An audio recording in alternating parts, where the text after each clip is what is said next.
Cadê? Bora lá, mais relatos. Rosto grande nos olhando no teto. Olá, Ana. Hoje eu vou contar uma história que aconteceu comigo e com meu primo.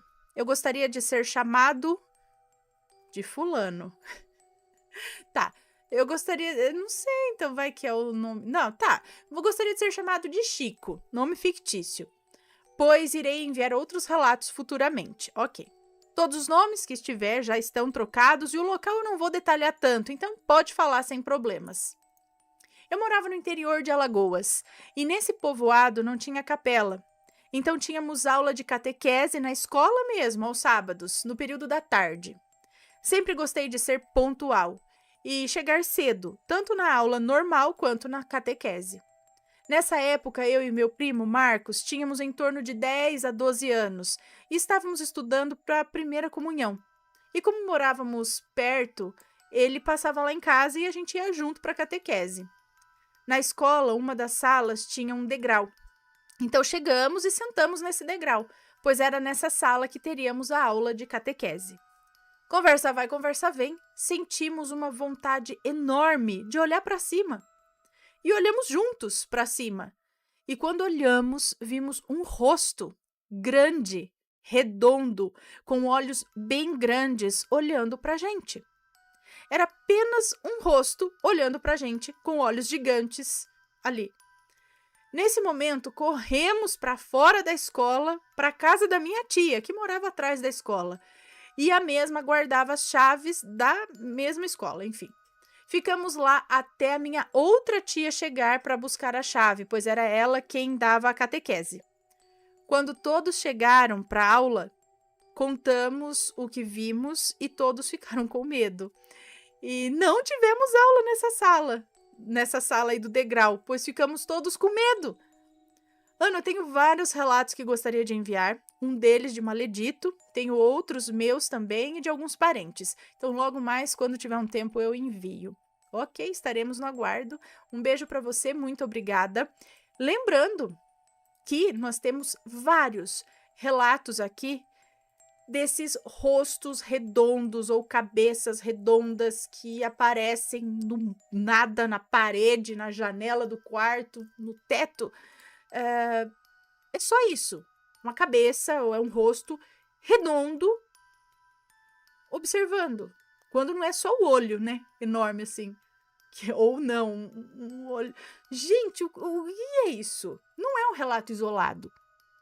Não é um caso isolado. São alguns relatos aí que chegou até nós desse tipo de aparição. De rosto redondo, cabeça redonda, sei lá, grande, olhos assim, que fica ali observando. Que é isso? Bom, se alguém tiver uma história assim, conta pra gente. Deixa eu anotar aqui que eu contei, já anotei. E vamos pra...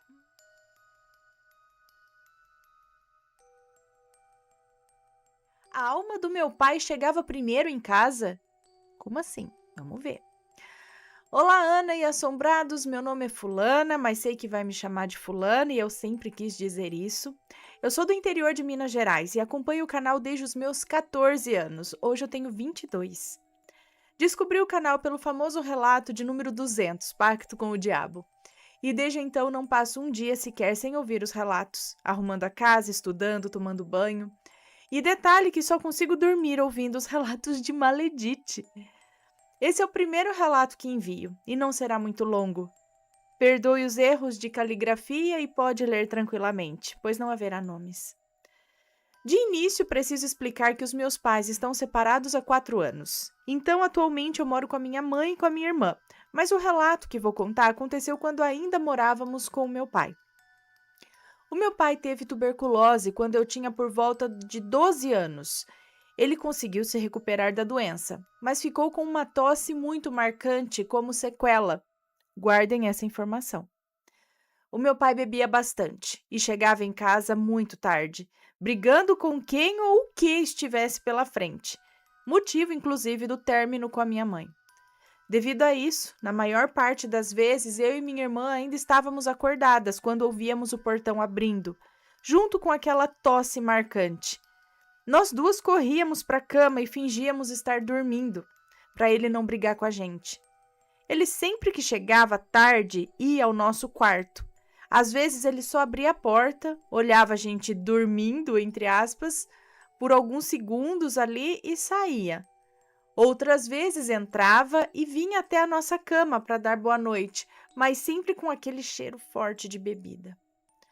Certa noite, como de costume, estávamos assistindo televisão, eu e minha irmã, quando escutamos o portão abrir, seguido daquela tosse. Então corremos para o quarto, deitamos e ficamos esperando ele entrar, ir até o nosso quarto como ele sempre fazia. Só que dessa vez começou a demorar e nada do meu pai entrar em casa. Comentei com a minha irmã, que também estranhou, pois nós duas escutamos claramente o portão abrir e a tosse do meu pai. Mas não nos atrevemos a levantar de novo, achando que ele estivesse fazendo alguma coisa no quintal, né, e poderia entrar a qualquer momento, achando ali nós duas acordadas. Então, por isso, ficamos ali mesmo, quietinhas. Ficamos conversando baixinho, já que o sono não vinha, quando escutamos de novo o portão abrir e a tosse do meu pai. Dessa vez escutamos o meu pai entrar em casa e ele foi até o nosso quarto, onde nós fingíamos estar dormindo, deu boa noite e saiu. Quando ele saiu, comentei baixinho com a minha irmã como que o meu pai tinha chegado 2 vezes em casa. O portão era velho, fazia bastante barulho. Se ele tivesse saído de novo, nós teríamos escutado, mas não. Nós escutamos ele entrar e não escutamos ele sair. E depois escutamos ele entrar de novo. Detalhe que essa foi só a primeira vez. Depois desse dia, aconteceram várias outras vezes. A minha irmã e eu nem assustávamos mais. Até fazíamos piada, dizendo que era a alma dele que tinha vindo na frente para casa. Mas e aí, Aninha e Assombrado, será que a alma do meu pai realmente chegava primeiro em casa? Alguém aí que já passou por algo parecido? E esse foi o meu relato, eu espero que tenham gostado e deixem o like para ajudar o canal. Obrigada, Aninha maravilhosa, por ceder esse espaço para que possamos contar as nossas experiências, com essa sua voz de algodão doce, atenção e carisma. Um beijo para você, toda a família e Assombrados. Um beijo para você, muito obrigada.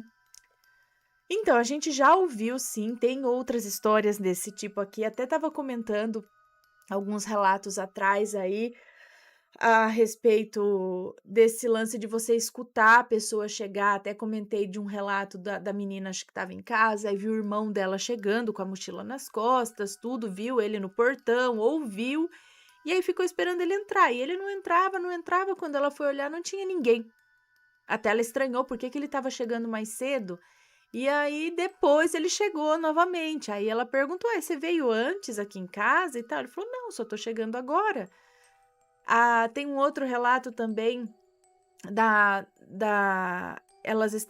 menina estava em casa, acho que assistindo o filme até um pouco mais tarde.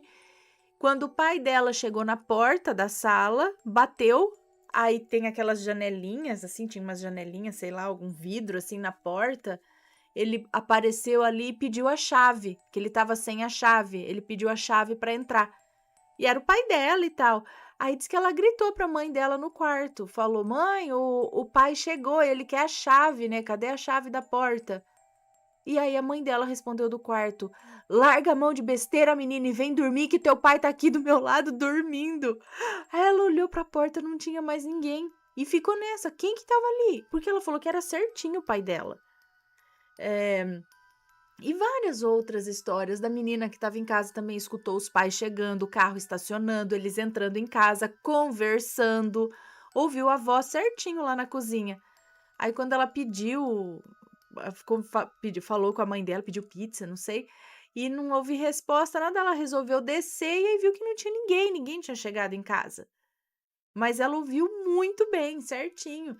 E aí depois sim eles chegaram. Então, o que é essa antecipação aí dessas chegadas?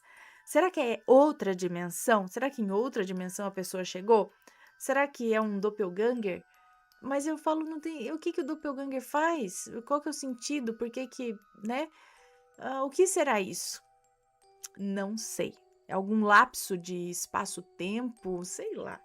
Mas acontece sim, tem outros relatos desse tipo.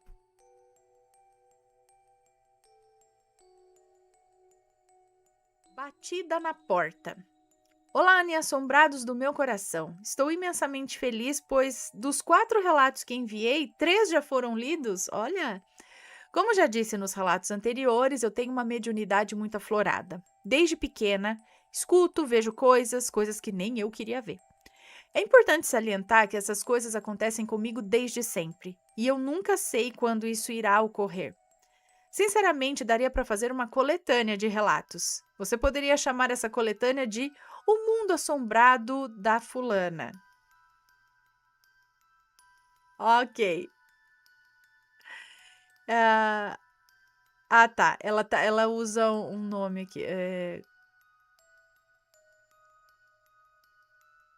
Isso, ela tá não, é que ela falou O Mundo Assombrado da Nina, que ela se deu o nome fictício de Nina, que não tem nada a ver com o nome dela.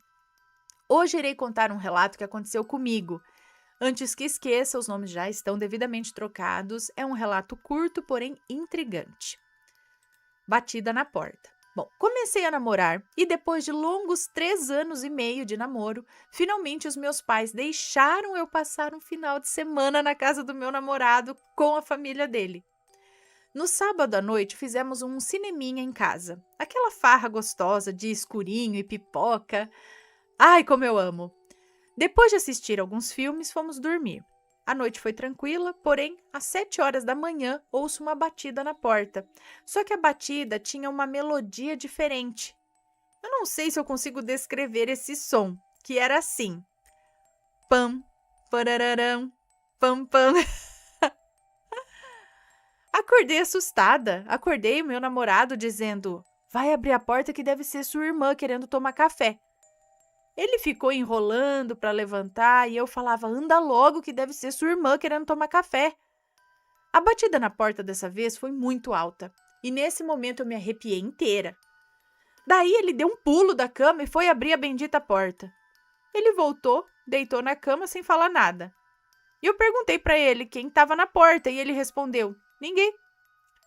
Eu fiquei intrigada e perguntei para ele se ele tinha escutado baterem na porta também.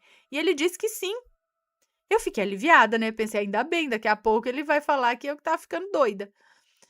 Quando deu mais ou menos umas 9 horas da manhã, levantamos e fomos tomar café. Tava na cozinha eu, o meu namorado, a minha sogra e a minha cunhada. Perguntei para minha cunhada se às 7 horas da manhã ela tinha batido na porta. Em seguida, fiz o toque, que foi, né? Tipo, pam, parararã, pam, pam. Minha cunhada disse que não e que tinha acabado de acordar. Perguntei para minha sogra e ela disse que tinha chegado em casa há poucos minutos. Porém, notei que quando ela estava falando, a voz dela estava com um tom desconfiado e a feição um pouco assustada. Falei com a minha sogra se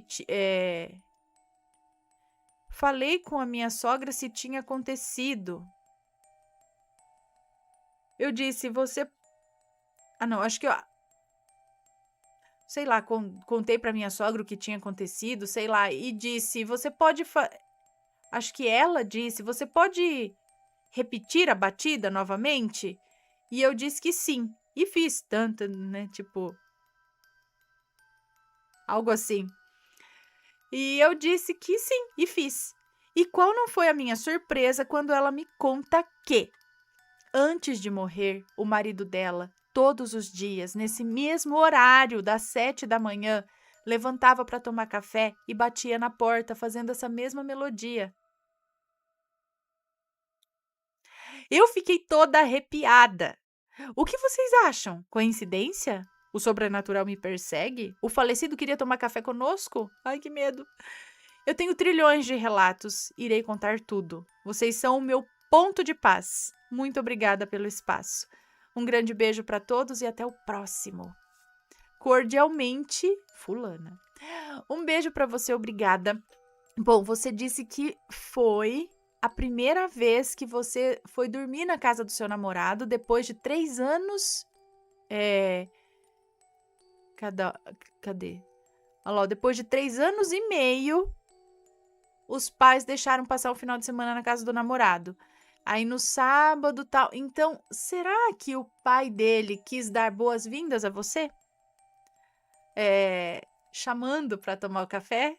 Algo assim? Ou ele esteve presente também ali no café da manhã, a primeira vez que você esteve lá.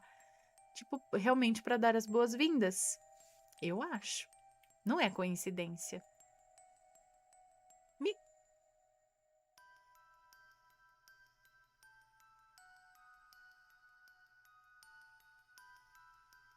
Bola de fogo? Sou eu, bola de fogo, o calor tá de matar. Enterrar na areia? Ai, meu Deus, olha só o que vem na mente. Então vamos ver aqui, esse relato, bola de fogo. Olá, Ana e assombrados, os nomes estão todos trocados, já avisando. Me chamo Fulano, sou menino, tenho 16 anos e moro em São Paulo. Essa história que vou contar aconteceu com a minha mãe e com os meus familiares. Nesse dia estava minha mãe. Os nomes estão trocados, mas aí eu não sei se ele já tá dando. Tá, ele tá dando nome trocado. Trocado, então beleza. Nesse dia estava minha mãe Elisa, minha tia Laura, meu tio Fernando, meu vô e minha avó, Cristiano e Rosália, meu tio Santiago e sua esposa, minha tia Fernanda, com um amigo do meu tio, o Norberto. Enfim, conta minha mãe que Norberto e Fernanda estavam na beira do rio pescando e minha mãe, meus avós e meus tios estavam na casa do meu tio limpando alguns peixes que eles já haviam pescado mais cedo. Enquanto isso, eles escutaram os gritos de Fernanda e Norberto e nisso a cadeira do Norberto, sim, ele é cadeirante por causa de diabetes e uma vez uma sucuri quase carregou ele para o rio. Mas isso é história para um outro relato. Bom, voltando. Fernanda não conseguia ir até a casa, pois lá perto do rio tinha um areião que fez com que a cadeira emperrasse. E nisso todos saíram, pois acharam que aconteceu alguma coisa séria com os dois. E aí ela falou: "Olha para cima!" E todos olharam. E minha mãe disse que uma bola de fogo veio e parou no céu. Aumentou e diminuiu e nisso sumiu, atrás de uma plantação que tinha lá. E eles ficaram de boca aberta, pois não tinha eles ficaram de boca aberta, não tiveram reação. E nunca mais viram nada assim. Mas minha mãe conta que esse sítio ainda é assombrado. Sim, o tio ainda está intacto, mas meu tio não mora. O sítio, é isso? O sítio ainda está intacto, mas meu tio não mora nele. E eu ainda me pergunto: isso é natural? E se existe, por que ainda não descobriram alguma razão disso existir? Bom, Ana, esse é o meu relato. Espero que gostem. Um beijo a todos, assombrados, e a você. Um beijo para você, muito obrigada. Bola de fogo. Bola de fogo é um avistamento comum no sítio. Todo mundo, acho que mora no sítio que eu conheço, já viu uma bola de fogo, gente. Agora, o que é, eu não sei. Fogo fato, não. Fogo fato não vai subir, ficar lá em cima e durar todo esse tempo. É uma bolinha de fogo que roda por baixo. Acredito eu, não é? Mas tem muitos relatos de avistamento de bolas de fogo. Sondas espaciais, sondas extraterrestres, discos voadores, mas são bolas de fogo. Boitatá? Mas o que é um boitatá? O que é uma mãe do ouro, sei lá, essas coisas. Porque eles davam esses nomes também. Minha mãe mesmo no sítio já viu bola de fogo. Meu avô também já relatou ver. E eles falavam que era o bitatá, que era o boitatá. Só que é uma bola de fogo que andava muitas vezes pelo meio das árvores e não pegava fogo. Então talvez não seja tão fogo assim, mas é uma luz que lembra o fogo, sei lá, uma luz alaranjada. Agora o que é? Não sabemos ainda.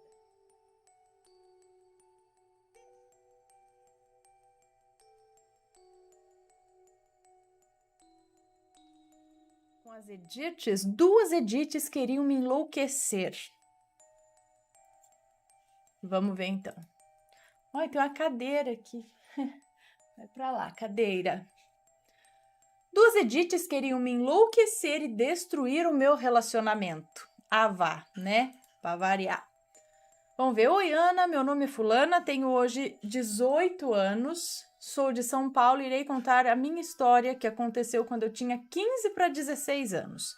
Trocarei os nomes dos lugares e das pessoas caso eu mencione, pois é algo complicado e não quero ser reconhecida, é isso, por nada nesse mundo.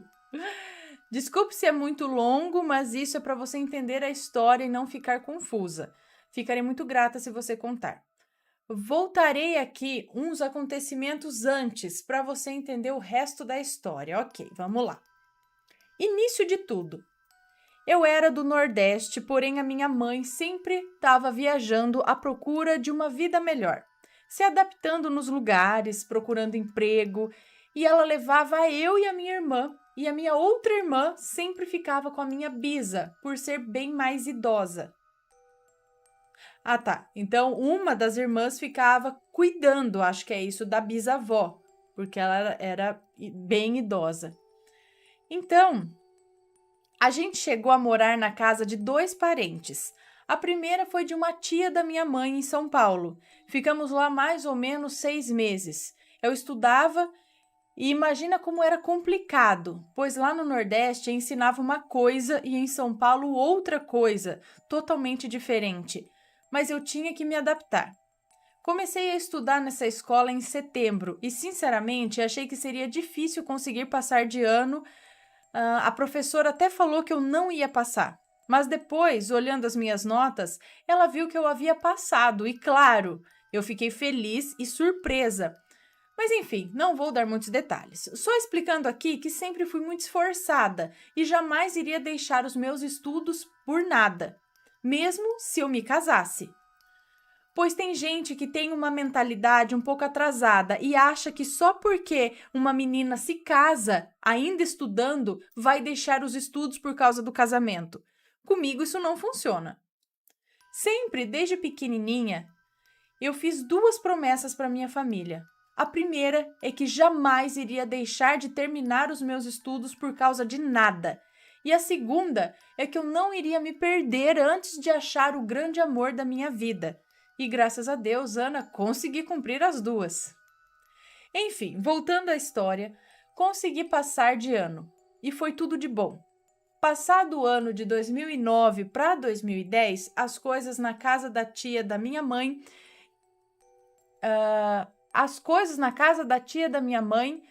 foi ficando tensa. Ela falava mal da gente para os filhos dela e fofocava da minha irmã para minha mãe. E como a minha mãe era um pouco cabeça quente, ia lá e batia na minha irmã. Ou em mim, caso a minha tia falasse de mim também. A minha mãe já chegou a quebrar uma sandália nas costas da minha irmã, coitada. Gente do céu. Sofremos um monte lá e eu e a minha irmã sempre aguentando tudo enquanto a minha mãe trabalhava para tentar nos sustentar. Chegavam a esconder comida da gente, coisa que a minha própria mãe comprava pra gente, tipo biscoito, Danone. A minha tia escondia pro neto dela. Mas tudo bem, só queríamos que ela nos deixasse em paz. Um tempo depois, a minha mãe teve contato com um irmão dela que não o via desde a infância e ela era louca para conhecê-lo. Ela foi lá de moto, sozinha, para conhecer ele. E a família, que por sinal era enorme, família de 10 filhos. E depois de conhecê-los, decidiu ir morar lá comigo e com a minha irmã. É óbvio que no começo foi mil maravilhas, mas depois tudo mudou totalmente. Passamos um ano lá e voltamos para nossa terra natal em 2012. E claro que quando voltamos, eles ligavam dizendo que estavam com saudades e nos tratavam muito bem. Também falavam que queria que eu fosse visitá-los sozinha e iriam me encher de presentes. Eu só ouvi a minha mãe que dizia que eu tomasse cuidado, que cobra adora dar botes. A novidade. Em 2014, ligaram para minha mãe dizendo que tinha aberto um programa de jovem aprendiz, que os jovens poderiam trabalhar e ganhar um salário mínimo, e claro que eu fiquei interessada. Eu já tinha 14 anos, já era uma moça e queria ter o meu próprio dinheiro para ajudar, inclusive, a minha mãe. Pois a pensão que o meu pai me dava nunca me ajudou em nada. R$ 190 para uma família, para pagar água, aluguel, comprar comida. Não dava para nada. Pois, como você sabe bem, Ana, as coisas não são baratas. Para uma merrequinha dessas que ele mandava, para completar, ele nunca se importou comigo, nem queria que eu tivesse nascido. Só se importava com a filha dele, caçula, que por sinal paga bem mais pensão para ela do que pagou para mim, desde que começou. Mesmo assim, nunca precisei dele para nada, pois o dinheiro nem considerava meu. Era mais para sobreviver no geral. Até tinha cansado das suas promessas ilusórias. Enfim, falei para minha mãe que iria para São Paulo sozinha, para resolver a minha vida de uma vez. Terminar os meus estudos, trabalhar e, quando completasse 18 anos, alugar um lugar para eu fazer a minha vida, por São Paulo mesmo. A minha mãe conversou comigo e me lembrou como foi difícil a nossa vida na casa desse tio, que ele não tinha mudado, embora parecesse. Mas eu insisti achando que, como os filhos dele já haviam crescido, talvez tivessem amadurecido. A minha mãe disse que não era assim tão simples, mas eu insisti até que ela ligou para ele e disse que eu queria ir lá para tentar esse programa aí. E em outubro de 2015 eu fui. Voltando para São Paulo. Toda feliz achando, minha vida agora vai mudar. Até mudou, para pior. Como eu era ingênua no começo, claro, era um amor, mas depois tudo mudou como previsto, óbvio. Tudo mudou depois que voltamos de uma praia que nós fomos no Ano Novo. O meu tio tinha uma filha, em específico, que vou chamar de Margarete. Lembrando que ela tinha 10 filhos. Lembrando que ele tinha 10 filhos, mas essa foi a que mais me atazanou. Ela é a mulher do meu primo. Ela e a mulher do meu primo, Jane.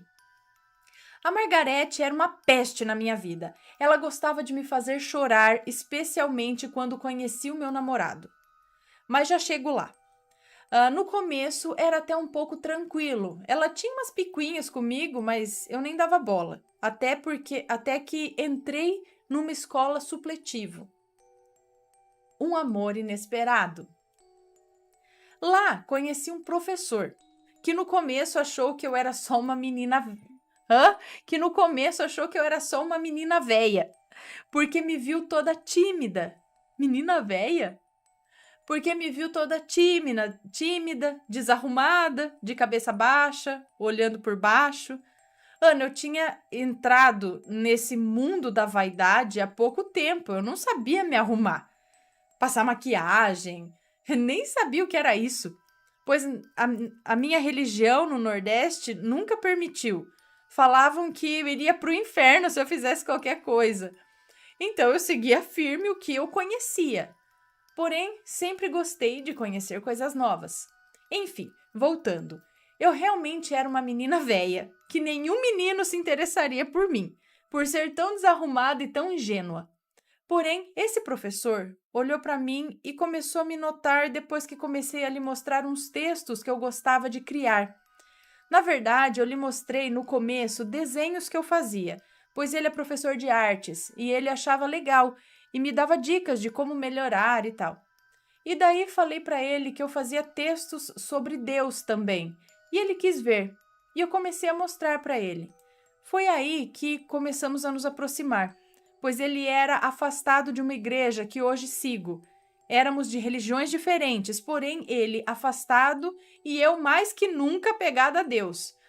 Ele tinha se afastado por causa de uma ex dele, que não vou entrar muito em detalhes, se não se importa. Mas com esses textos, ele foi se aproximando mais de Deus e até que decidiu voltar para a igreja dele de novo. Foi mais por esse motivo que se aproximou de mim no começo. Ele me achava diferente das garotas por aí. Ele ainda era casado, mas seu casamento não ia bem E foi aí que começamos a conversar, primeiro pelo Face, depois pedi o WhatsApp dele e sempre dava conselhos a ele para tentar se reconciliar com a esposa. Mas estava difícil, Ana. Ela era meio histérica, brigava por tudo com ele. E quando digo por tudo, era por tudo mesmo. Mandava ele procurar outra. Ela não queria ter relações com ele, o que o deixava na seca. E com mais desejos de ter uma mulher que o amasse de verdade. Isso já estava desgastando o casamento deles. Era como se eles fossem irmãos, já estavam dormindo em quartos separados. Tudo isso ele me contou e eu pensava, por que ele contava tanto? Por que ele confiava tanto para contar essas intimidades? E eu com apenas 16 anos, eu não tenho experiência com casamento. Nunca nem tive um relacionamento, mas sempre tentava lhe ajudar de alguma forma, com palavras.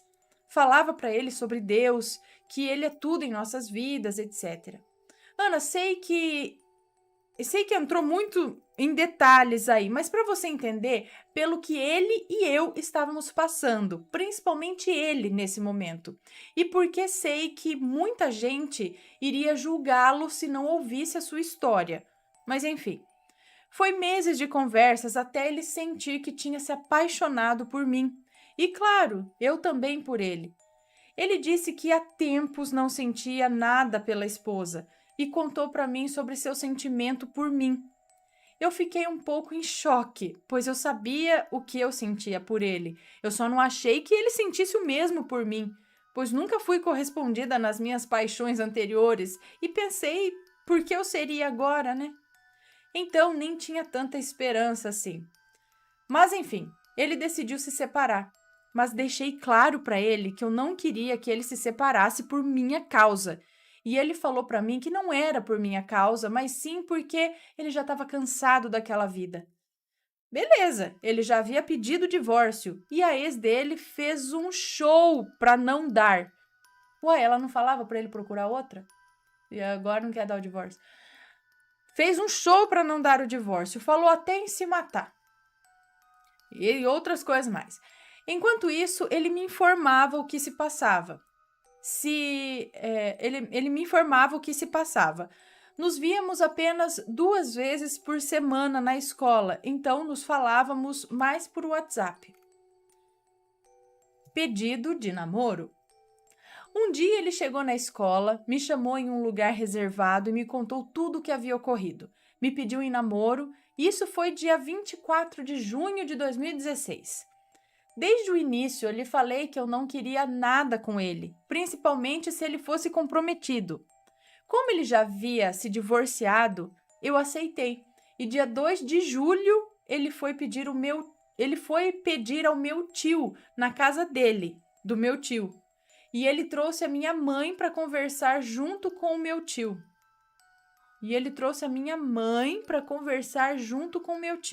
Detalhe, a minha mãe estava no sul, em Santa Catarina, e ele trouxe ela para São Paulo. Ele pediu a ela e ainda ao meu tio. Porém, antes de pedir ao meu tio, ele foi na minha igreja e pediu à minha tia. Vou explicar. Em um domingo, ele foi na minha igreja e pediu à minha tia. Ela disse que meu parente mesmo é o meu tio, e ele disse que ia pedir a ele. No outro domingo, ele foi lá pedir e levou a minha mãe junto, e a mãe dele também. Só sei que quando ele chegou lá, todas as minhas primas, em especial a Margarete e a Jane, mulher do meu primo, ficaram falando um monte. Nossa, falaram absurdos, dizendo que aquele tipinho elas já conheciam. A Jane estava toda nervosinha porque ela, no domingo passado, disse para mim que iria conversar com a minha mãe sobre esse cara. E, Ana, você nem imagina. Ela tratou ele como se fosse o pior homem que já existiu na face da terra. Ela falou que ele vivia me dando presentinhos para se aproveitar de mim, coisa que ele nunca fez. Ana, ele nunca me deu presentes antes da gente namorar. Ela disse que ele estava querendo me dominar, que ele era um pedófilo, que ele estava me enganando. Ela falou tantos absurdos dele para minha mãe que a minha mãe ficou com medo e ligou para mim no outro dia e primeiro perguntou se realmente era isso que eu queria. E eu perguntei por quê, e ela me explicou e mandou os áudios da Jane falando. Ana, ao ouvir aqueles absurdos, eu e meu namorado choramos muito. Claro que ele não estava comigo, mas a minha mãe falou com ele e eu confirmei quem ele realmente era e que tudo não passava de uma mentira horrível. O inferno começa. Depois que ele me pediu em namoro, o meu tio aceitou de boa, mas as filhas dele não. Principalmente a Margarete e a demônia da Jane. Mas eu não estava nem aí. Eu estava feliz que meu romance, enfim, iria começar. Porém, eu não perdia por esperar. A mãe dele chorou quando saíram de lá da casa do meu tio. A mãe dele chorou quando saíram de lá da casa do meu tio. Ela viu como o filho dela foi tratado. E o pior é que eu não podia fazer nada. Falaram um monte de absurdos para minha mãe quando ele foi pedir a minha mão. Disseram que ele iria me engravidar e me abandonar com um filho no colo e outro na barriga. Disseram que eu estava cavando a minha própria cova. Enfim, um monte de barbaridades. Mas a minha mãe não deu ouvidos. A mãe dele, por outro lado, ficou muito abalada. Mas ele falou que iria lutar por mim. Meu noivado. Ele me pediu oficialmente em namoro 2 de julho de 2016 e no mês de agosto ele comprou as nossas alianças e noivamos. Claro que noivamos mais ou menos em segredo. Vou explicar o porquê. A Jane já estava se metendo demais na minha vida, enchendo a cabeça da mulher do meu tio, que vou chamar de Maria.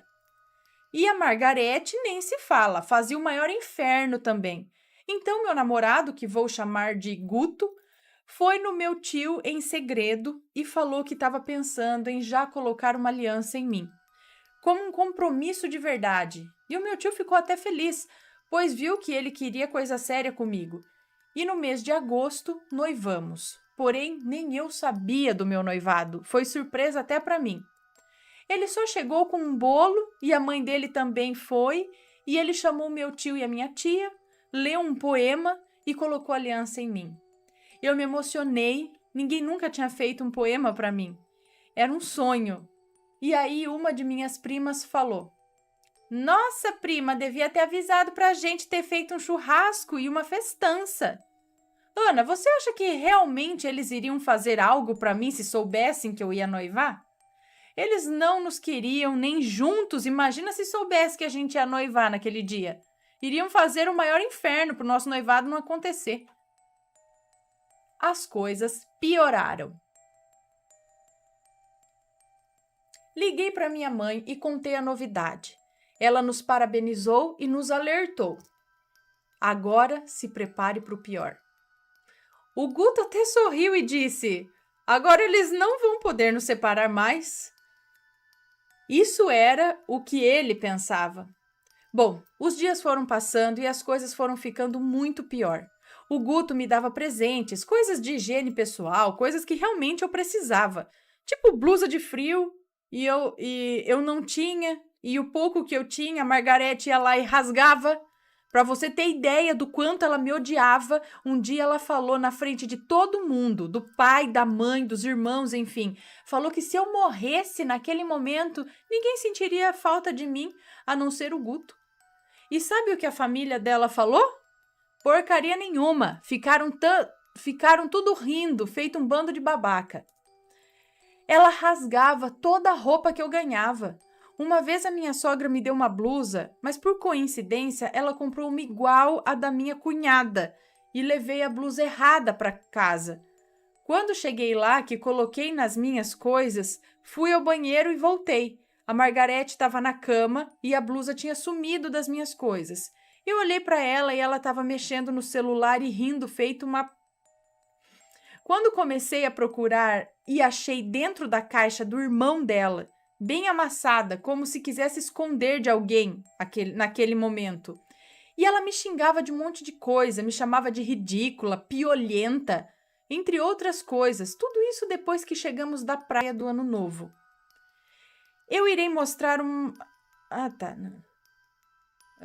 uma foto, ela mandou uma foto. Irei mostrar uma foto de nós duas, que foi o que deu início à confusão toda. Só peço para, por favor, não mostrar a foto. Não vou mostrar. Bom, enfim, voltando aos acontecimentos, outras vezes o Guto havia comprado creme de hidratação para o cabelo, creme de depilação e várias coisas de higiene, absorvente, várias coisas mesmo, e tudo isso foi sumindo das minhas coisas, Ana, tudo! Coisa que só consegui obter depois que comecei a namorar, porque antes, quando eu menstruava, tinha que usar papel higiênico. Jura que nem absorvente? Eu tinha que usar papel higiênico e quando não tinha, eu me virava de outro jeito. Então você só foi ter absorvente e depois começou a namorar? Ele que te dava? No começo, eu até emprestava as minhas coisas, mas elas desperdiçavam muito. Sério, não usavam, simplesmente desperdiçavam. E quando as minhas coisas acabavam, que eu ia pedir emprestado um pouco deles, eles não me davam. Então passei a guardar bem as que eu tinha, até que ela começou a pegar sem pedir, que eu já acho que é roubo. O Guto tinha comprado uma mala para eu guardar as minhas coisas, porque eu não tinha guarda-roupas, e comprou um cadeado, e toda vez o cadeado aparecia quebrado. Aí ele comprou um cadeado com senha, e ele aparecia quebrado também. Então ele decidiu comprar daqueles cadeados de fechar portão. Dessa vez, o que apareceu quebrado foi o zíper da minha mala. Mas claro que o meu tio falava que eu queria só colocar a culpa na filha dele. Foi onde tudo piorou mais ainda. Ela fazia tanto inferno na minha vida que já estava entrando em depressão. E sabe o que é pior? Ela roubava as minhas coisas e dizia que era eu quem estava roubando dela. E ele acreditava. Muitas vezes eu via ela com Muitas vezes eu a via com minhas coisas. Falava para o meu tio e para minha tia, e eles falavam que eu estava querendo arrumar confusão. Uma vez a própria irmã dela, que vou chamar de Barbie, ouviu a canalha dizer a uma amiga dela que ela tinha pego um batom meu, e quando eu falei para o meu tio, ele disse que era mentira da Barbie, que ela estava só querendo arrumar intrigas. Nem na igreja a Margarete me deixava em paz. Ela sempre estava querendo me diminuir. Quando eu ia cantar no púlpito, ela ia lá no som da igreja e desligava o meu microfone, fazendo com que eu me esguelasse na igreja. E o pior é que a minha garganta ficava por um fio e eu desafinava. Minha apresentação ficava horrível. Ela não deixava eu sentar em qualquer lugar nos jovens. Sempre ela que tinha que escolher onde eu ia sentar. Uma vez o Guto me deu um celular na primeira semana de namoro, porque o meu já estava velhinho. Ele comprou película e tudo. Eu deixei o celular carregando no outro dia. E no outro dia a película tinha sumido. E nem me recordo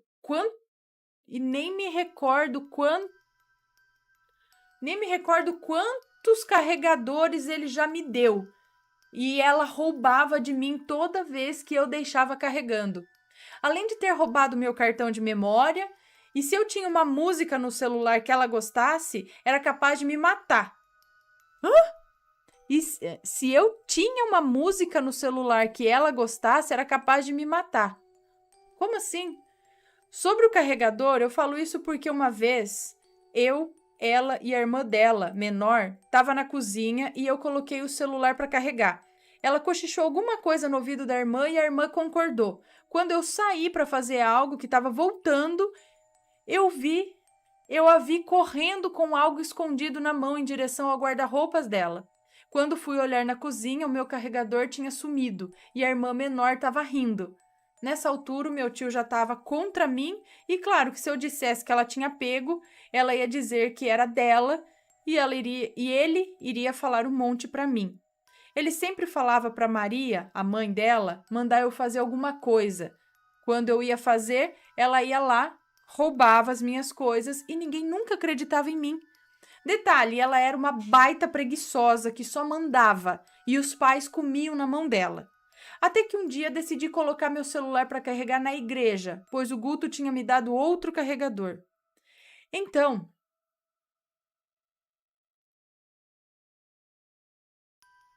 Cadê? Então, como eu não conseguia carregar meu celular em casa, eu tentei colocar para carregar na igreja. E o pior é que era perto dela, mas não tinha outra opção. Então, quando fui orar, ela pegou meu celular e tacou no chão. E eu me desesperei. Até a amiga dela achou aquilo um absurdo. Achou que ela estava indo longe demais. Eu chorei muito, não por causa do celular, mas porque ela estava me infernizando. Até lá na igreja, Ana. Eu já não suportava mais. Eu estava com os nervos à flor da pele. Ela batia a porta na cara do Guto quando ele ia me ver. Ele sempre tentando se aproximar da família e todos rejeitando ele. Ele comprava bolo, pães, suco. Eles comiam, mas tratavam ele mal. A Margarete o tratava feito um animal. Eu chorava por vários motivos. Eu já estava quase com depressão ali naquela casa. Uma vez, o Guto estava indo para a casa dele quando eu fui lá no carro dele dar um último beijo de despedida. Quando eu estava voltando para casa, ele viu um vulto negro indo atrás de mim. Passou por mim e foi direto para a casa do meu tio. Eu estava tendo crises de tanto passar nervoso e isso já estava refletindo em meus sonhos. Uma vez eu fui dormir e sonhei que eu passava muito mal. O Guto tentava me dar remédio, mas eu não conseguia engolir. E eu não estava mais conseguindo respirar. Eu estava babando uma baba grossa. E quando acordei desesperada, meu travesseiro estava todo babado. E não era pouco, hein? Eu realmente estava sentindo tudo aquilo enquanto eu dormia. Eu contei para o Guto e ele disse que era reflexo de tudo que eu estava vivendo. Ana, a Margarete tinha mudado a cabeça do meu tio de um jeito que eu não sei explicar. No começo ele estava aceitando a ideia de eu me casar, mas depois ele não quis mais. Dava desculpas de que eu iria abandonar os estudos e me ameaçava caso eu continuasse com aquela ideia.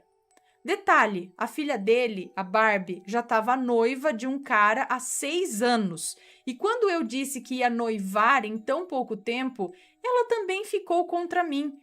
Sinceramente, eu estava pensando em demorar um pouco a me casar, mas com que eu e o Guto, mas com tudo que eu e o Guto estava passando, não estávamos mais suportando. O Guto estava entrando em desespero também, estava tendo crises, ele nunca havia passado por isso. Eles começaram a nos perseguir. A gente não podia sair nem para um mercado que tinha perto da casa do meu tio sem que eu levasse a minha prima menor, aquela que ajudou a Margarete a roubar meu carregador. Quando o Guto me levava para a escola, elas nos seguiam e inventavam um monte de coisas para o meu tio, que me proibiu de ir com o Guto. E o pior, eu morava mais ou menos meia hora de distância da escola. E a Maria fazia comida, mas acabava num instante porque os filhos demoravam tudo.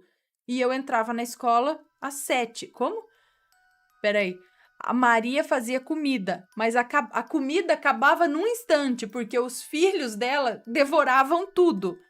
Eu entrava na escola às 7 da noite e tinha que sair de casa a pé 6h50. 10 minutos. Ou seja, eu não conseguia comer em casa e não conseguia comer na escola. Porque quando eu chegava, todo mundo já estava na sala e a comida na escola já tinha acabado. Eu emagreci muito, muito mesmo. Estava passando o maior inferno. E sabe o que é pior? A Jane me chamava para ajudar ela na casa dela e começava a falar mal das filhas do meu tio.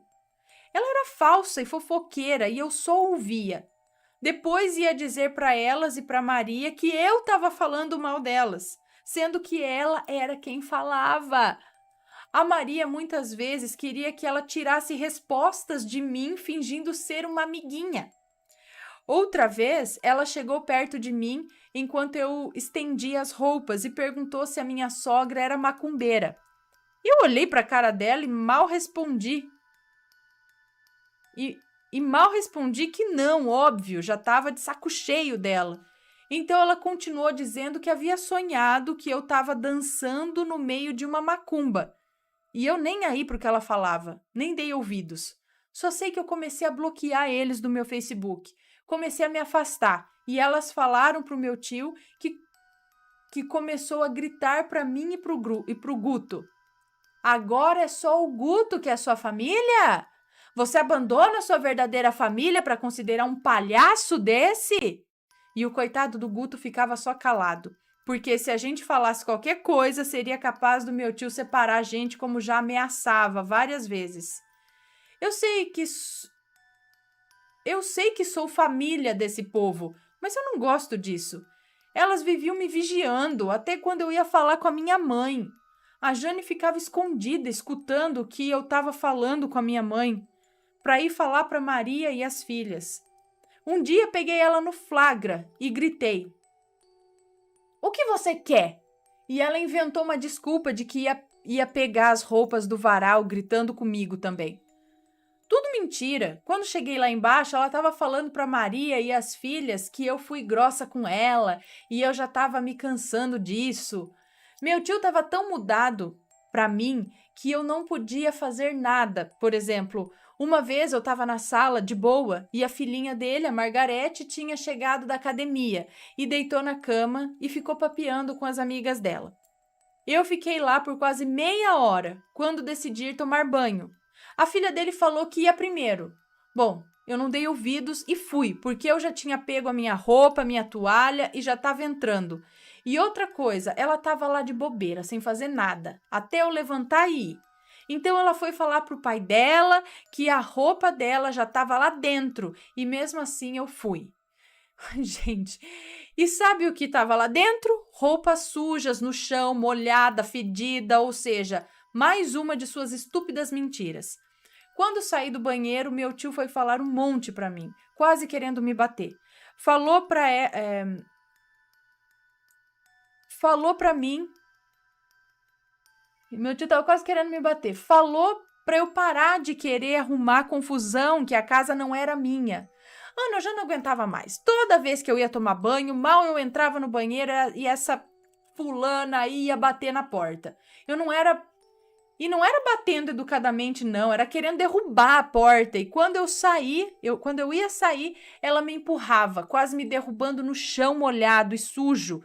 Aquilo me dava um ódio tão grande que eu corria para a laje e chorava feito uma idiota. Meu tio me proibiu de sair para qualquer lugar, até para entregar currículo. Nem no dentista ele me deixava ir, sempre ameaçando me separar do Guto. Ele já havia falado que ia matar o Guto. E eu chorava com tudo isso. Eles queriam me levar para bem longe, tomar o meu celular e nunca dar notícias de mim para o Guto. Mas antes disso acontecer, o Guto trouxe a minha mãe para São Paulo e nos casou. E nos casou? Como assim? O Guto trouxe a minha mãe para São Paulo e nos casamos. Acho que é isso. Eu com 16 anos e não me arrependo, Ana. Eu tô muito feliz, graças a Deus. Eu tenho uma amiga da igreja que era uma irmãzinha de 50 e poucos anos, amiga da Maria também. Fiquei sabendo por ela que depois que eu saí de lá, tudo desandou na casa do meu tio. O pessoal que ia para a igreja começou a parar de ir, só quem estava indo era a Maria. A Jane não quis mais ir porque um cara mandou ela ficar com o filho dela no colo, pois igreja não era lugar de bagunça. Por isso ela se irritou e saiu da igreja. O marido dela saía e voltava tarde com cheiro de perfume de mulher e marca de batom na roupa. Isso eu ouvia ela muitas vezes chorando e falando para Maria. A igreja fechou. A minha prima mais velha começou a beber muito e começaram a ter muitas brigas naquela casa. Hoje já não sei mais nada deles. Porém, parece que a Margarete ainda quer ter algum contato comigo, pois ela mandou mensagem no meu número, coisa que jamais dei a ela, e claro que não respondi, né? Não sou tão otária assim. Eu não sei se é arrependimento ou se é só curiosidade para saber como tá a nossa vida, Ana. Pois depois que publiquei no Face que estava grávida, com certeza eles ficaram bastante curiosos. Não duvido que sempre ficaram futricando a nossa vida para saber se estávamos felizes e sempre fiz questão de mostrar que depois que saí de lá eu tô muito bem, obrigada. Tô muito bem casada, tô grávida e o melhor, nosso bebê vai nascer em um ambiente de amor, longe de inveja ou de intrigas. Eu sei que não tem nada de assombroso, Mas isso é para você ver até onde vai a crueldade do ser humano por causa de ódio, de inveja, pois ela sempre fez isso. Porque ninguém nunca foi lá fazer o que o meu marido fez por mim e nunca ninguém passou pelo que meu marido passou comigo. Se fosse outro, teria desistido. Ele podia ter procurado qualquer mulher, mas ele escolheu sofrer até o fim comigo. Para mim, isso que realmente é amor. Eles viam isso na gente, por isso que nos perseguiam tanto. Mas enfim, vencemos com a ajuda do Pai Celestial. Até hoje ela nunca arrumou um namorado. E ela tinha 25 anos quando eu saí de lá. Dá para imaginar? Espero que tenha gostado do relato, obrigada por ler. É bom sempre lembrar que o rancor e a inveja não te levam a lugar nenhum, só a destruição. Lembrando também que o que você faz volta 3 vezes pior. Nunca desejei, nem desejarei mal nenhum a eles. Mas espero que eles reflitam tudo o que fizeram e, se não tiverem capacidade para isso, pelo menos não façam isso com mais ninguém. Nunca esperei que nenhum deles viessem pedir desculpas, eu só quis ter paz na minha vida e Deus me concedeu isso quando me casei. Hoje tenho minha casa, meu esposo, meu filho que vai nascer logo logo, além de ter uma sogra maravilhosa, uma segunda mãe para mim. Posso dizer que ganhei na loteria com uma sogra dessas. Eles viviam falando que a minha sogra era uma cobra, igual a mim. Bom, agradeço, pelo menos é uma cobra mansa e maravilhosa. Eu queria conhecer mais cobras desse tipo. Brincadeira à parte. Hoje sou realizada, embora meu destino foi bem diferente do que eu havia planejado, mas agradeço a Deus por ter reservado isso para mim. Bom, Ana, é isso. Que Deus abençoe a você e a família linda que você construiu. Fiquem com Deus e obrigada mais uma vez pela paciência. Admiro muito o trabalho de vocês e sou super fã do canal, sempre assistindo relatos ao vivo. Adoro os relatos das edits que você conta. Isso me deu esperança para contar um pouco do que eu passei. Elaia!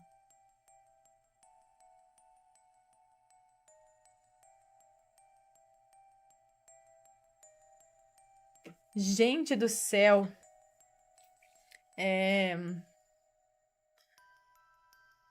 Pois é, né? A gente vê muito disso, né? Quando a gente escuta algumas coisas, você fala, não é possível, não é possível. Ai, meu Deus, mas é possível. Ai, vai entender a cabeça das pessoas. Mas, na verdade, eu acho que o ambiente já era difícil no meio deles.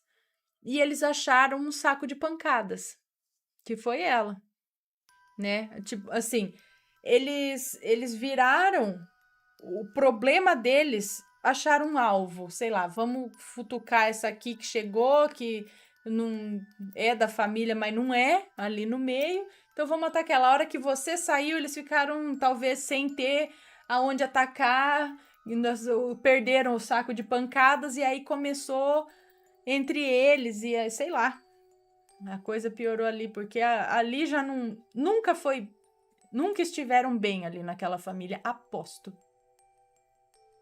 Tantos filhos.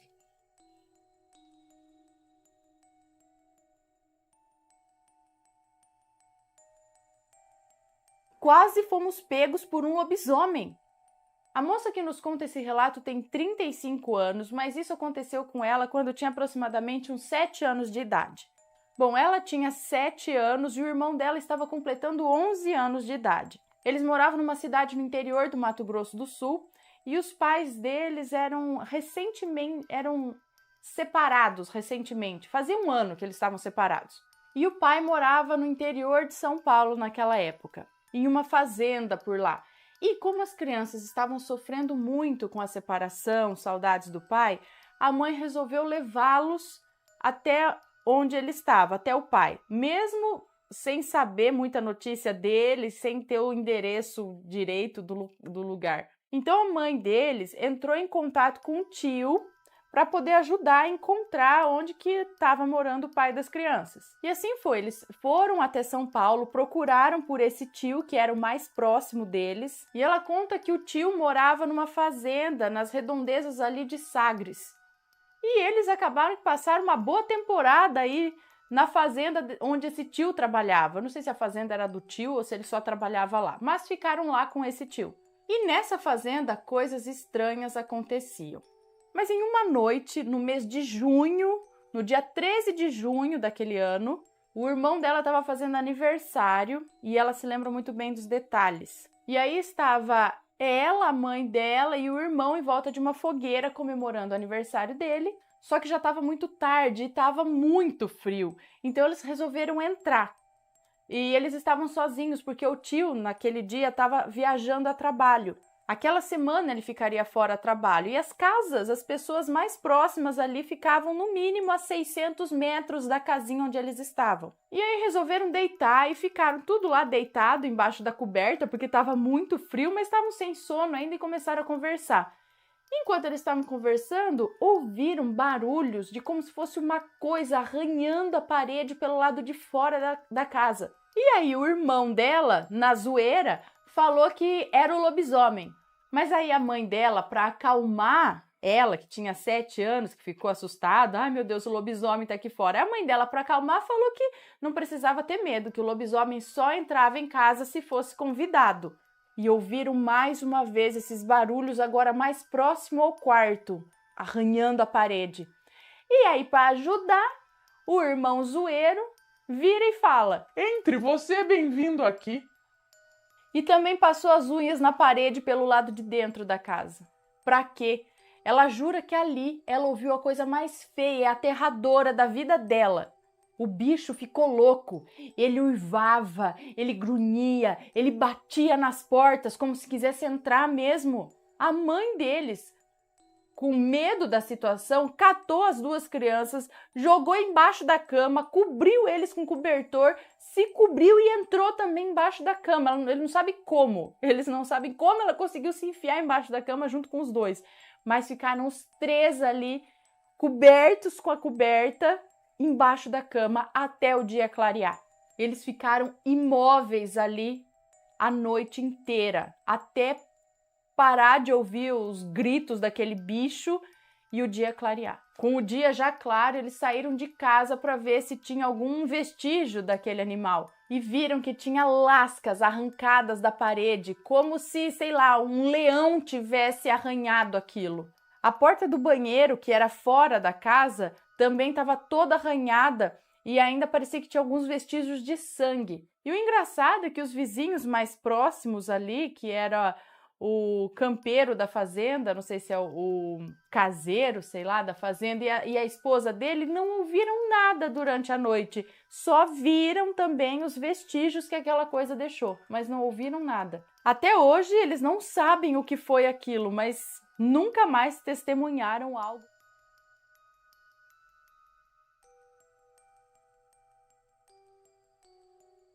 Vamos lá. Primeiro que está aberto aqui é Milagre de Nossa Senhora Aparecida. Ó, já vamos começar aqui com Milagre de Nossa Senhora Aparecida. Vamos ler? Olá, Ana e Matheus. Se tiver relato de criança também, se quiser ir mandando agora e pedindo os relatos, todos relacionados a esse assunto, tá? Hoje é Dia das Crianças também, então, galera, criançadinha aí, ó, feliz Dia das Crianças para todas as crianças dentro dos adultos, né? Porque a gente sempre tem uma criança dentro da gente. Espero que sim. E vamos lá. Milagre de Nossa Senhora Aparecida. Não tem música aqui, né? Vou colocar num fundo aqui, assim, eu vou pôr na caixinha de som, pam, pam, pam, pam, pam, né? Olá, Ana e Matheus. Mandei um relato que aconteceu comigo há alguns meses e nele pedi para me ajudarem a desvendar o que eu poderia ter visto, mas não me responderam. Sem problemas. É uma moça, acho. Venho novamente enviar-lhes outro relato. Esse acontecido com o tio de uma prima. Não irei citar nomes para preservar as identidades, enfim. Esse relato aconteceu com o tio de uma prima minha, que na verdade foi casada com o meu primo de sangue. Sempre fazíamos churrascos na casa dos nossos parentes. E sempre estávamos todos lá, sempre as mesmas pessoas, inclusive o tio dessa minha prima. Festávamos muito. Então, no final de 2012, tudo isso iria mudar drasticamente, pois o tio da minha prima sofreu um AVC. Ele foi internado em coma, só respirava por aparelhos.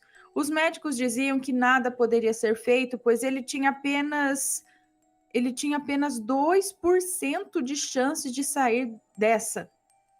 Então, todos nós, inconformados e pelos pedidos de orações feitos, nos apegamos às orações diárias e promessas a serem cumpridas se ele melhorasse e tudo mais.